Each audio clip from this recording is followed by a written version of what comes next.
Hello বন্ধুরা, মিষ্টি কথা চ্যানেলের আরেকটি নতুন ভিডিওতে তোমাদের সকলকে স্বাগত জানাই। আজ দেখাবো বৃহস্পতিবারে আমি আমার বাড়ির মা লক্ষ্মীকে কীভাবে সাজাই বা মা লক্ষ্মীর ঘট কিভাবে পাতি।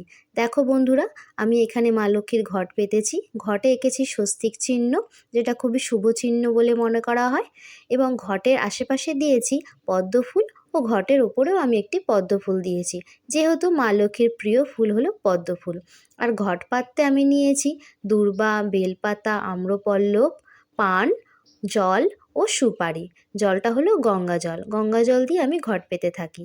আর মাকে নিবেদন করেছি মায়ের আরও কিছু প্রিয় প্রিয় ফুল, যেমন নীল অপরাজিতা।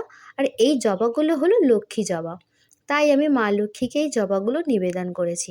দেখো বন্ধুরা, আমার মা লক্ষ্মীকে দেখতে কত সুন্দর লাগছে। আমি প্রত্যেক বৃহস্পতিবারই এইভাবে পুজো করার চেষ্টা করি, আর চেষ্টা করি মায়ের যা যা প্রিয় ফুল আছে সেগুলো মাকে নিবেদন করার। তোমরা জানিও বাড়িতে তোমরা কিভাবে মা লক্ষ্মীর পুজো করে থাকো।